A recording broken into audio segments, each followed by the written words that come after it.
প্রিয় দর্শকবৃন্দ, আমরা আজকে এসেছি রংপুর জেলার তালাপি ইউনিয়নের পাশে একটা বিস্তীর্ণ মাঠে দেখতে পাচ্ছি যে অসংখ্য পরিমাণ হচ্ছে তামাক চাষ।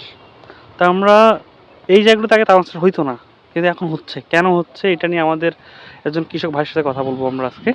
চলুন কথা বলা যাক।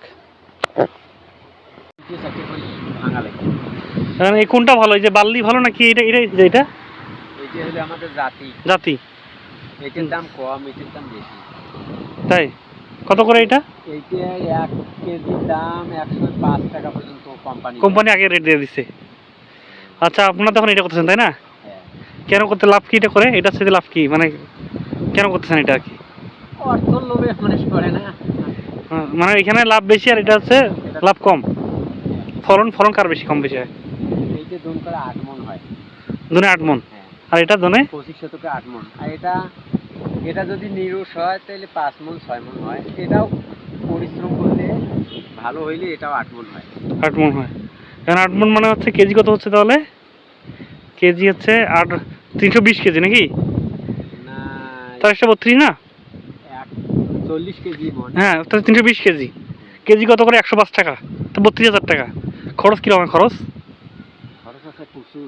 তাও এইটার যে সার ব্যবহার, এইটার যে একজনের মাটির যে সার ব্যবহার করে তার দ্বিগুণ সার লাগবে। তো সব যোগ করলে 32,000 টাকা আসতেছে মনে করেন হচ্ছে এখান থেকে। কিন্তু খরচ কিরকম হবে? 10,000 হবে? 10,000 হবে না? কয় মাস লাগে, কতদিন লাগে এটা হইতে? এই যে এটা লাগাইছি মনে করেন অগ্রহায়ণ মাস। অগ্রহায়ণ মাস, পৌষ মাস ফাল্গুন, ফাল্গুনের শেষ, অগ্রহায়ণ পৌষ মাঘ ফাল্গুন, 4 মাস।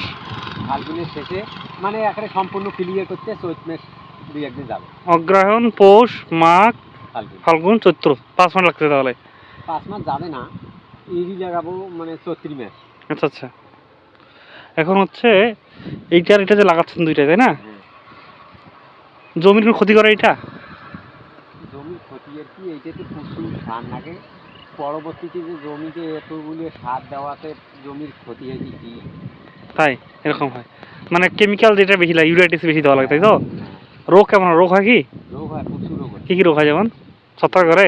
ছত্রাক ধরে, তারপরে যে ওই যে হলুদ হয়ে যায় পাতা, পাতা হলুদ হয়ে যায়, বসে যাওয়ার মতো হয়। হ্যাঁ ওই যে কিছু হয়েছে। আচ্ছা, বুঝতে পারছি। মাঝে মাঝে হয়। তারপরে কি কয়, ওই যে শীতের কারণে আগালটা করে দোবা লাগে যায়, কুকুরে যায়, নিচের দিকে হয়ে যায়। বুঝতে পারছি। আচ্ছা, আলু আর এই যে এই সময় তো আলু লাগা যায়, ভুট্টা লাগা যায়, তামাকও লাগা যায় তাই না? তিনটাই করে আপনার এলাকাতে সবাই খায় তামাক করছে? তামাক করছে, ওই ওখানে একটা আলু করছে, এদিকে ভুট্টের আবার কম। আচ্ছা, আপনি মনে করেন হচ্ছে আলু আর তামাক দুইটাই করা যাবে, আপনি আলু করবেন না কেন আর তামাক করবেন কেন বলেন তো? আলু করি কেন না, করবো না কেন?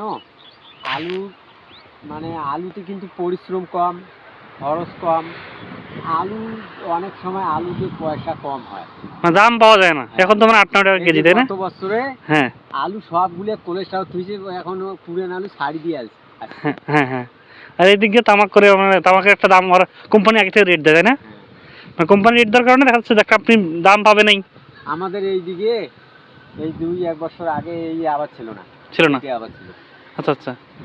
মানে মেইন কথা আমি যেটা বুঝলাম যে আপনার কথা এবং আমার যে একটা অবজারভেশন, হ্যাঁ, যে কৃষক তো সবগুলো উৎপাদন করতে পারে। হ্যাঁ, সব পারে। কৃষক আছে তামাকও করতে পারে, আলুও পারে, বেগুনও পারে, টমেটোও পারে, ভুট্টাও পারে, এখন সুইট কর্নও পারে তাই না? কৃষক তো আর সেখানে এমন কোনো কাজ নাই আমাদের ক্ষেত্রে পারে নাই। কারণ আমার যেটাতে লাভ আছে আমি সেটা করবো। আমি 4 মাস করলাম, কষ্ট করে আবাদ করলাম, সবকিছু খরচ দিতে আমি নিজে করতে পারি তাই না? সার আপনার নিজের টাকায় দিলেন, বীজ আপনার নিজের টাকায় কিনলেন, পানি আপনার নিজের টাকায়, কাটবো নিজের টাকায়, লেবার খরচ আপনার নিজের টাকায়। দিন শেষে যেখানে আপনার দাম পাবেন সেটা আপনি করবেন, এটাই তো নাকি? কেন আপনার তো গভর্নমেন্ট কিছু দিবে না, সরকার দিবে আপনাকে? লস হলেও দিবে না, লাভ হলেও দিবে না। তাই আমার যেটাতে লাভ বেশি সেটা আমি করবো, এটাই তো। তাই দর্শক বন্ধু, আমরা যেটা বুঝলাম সেটা চাষার কথায় যে আমাদের যেহেতু এখানে তামাক করার ক্ষেত্রে কোম্পানি একটা ভালো একটা রেট দেয়, যার কারণে তারা তামাকের সাথে উদ্বুদ্ধ হচ্ছে। ঠিক আছে, ধন্যবাদ।